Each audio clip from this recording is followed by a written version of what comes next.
আপনারা সকলে জানেন যে যশোরবাসীর জন্য আনন্দের উপলক্ষ হয়ে আসছে আগামী 27শে এপ্রিল মাননীয় প্রধানমন্ত্রী আমাদের প্রিয় নেতা তারেক রহমান যশোরে আসছেন। যশোরে ওনার সারাদিন ব্যাপী কর্মসূচি আছে। উনি এয়ারপোর্টে নেমে উনি সরাসরি উলসিতে যাবেন।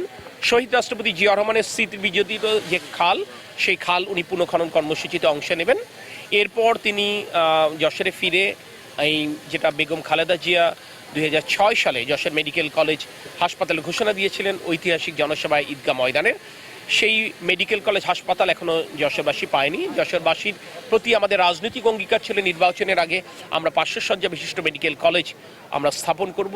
আমাদের যদি নির্বাচিত হতে পারি এই মেয়াদে, আমরা তারই ধারাবাহিকতায় মাননীয় প্রধানমন্ত্রী 500 শয্যা বিশিষ্ট মেডিকেল কলেজ হাসপাতালে ভিত্তিপ্রস্তর স্থাপন করবেন। এরপরে উনি কোনো এক ফাঁকে যশোর পাবলিক লাইব্রেরি পরিদর্শন করবেন।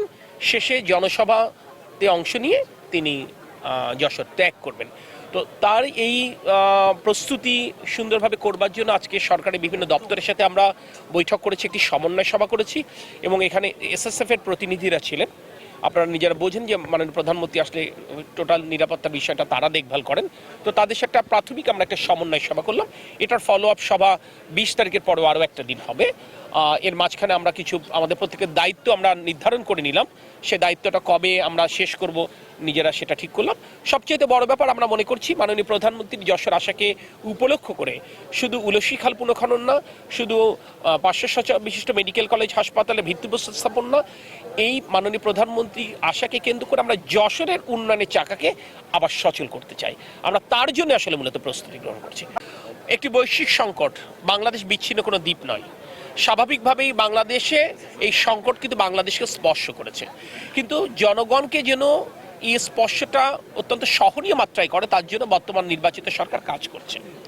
আমি আপনাদেরকে বলতে পারি আমাদের সম্পদের সীমাবদ্ধতা আছে, তারপরেও বর্তমানে ইরিগেশন টাইম চলছে, এই কারণে কৃষকদের সেচের যেন কোনো ক্ষতি নয়, যে কারণে তাদেরকে বিদ্যুৎ যেন নিরবিচ্ছিন্নভাবে পায়, জ্বালানি তেল যেন তাদের চাহিদা মতো পায়, তার জন্য আমরা জেলা প্রশাসনকে নির্দেশনা দিয়েছি এবং তাদের সাথে বিপিসি বাংলাদেশ পেট্রোলিয়াম কর্পোরেশনের একটি সমন্বয় আমরা করে দিয়েছি এবং আমরা প্রতিদিনই এটা ফলো আপ করছি, আমরা এটা নিশ্চিত করতে চাচ্ছি।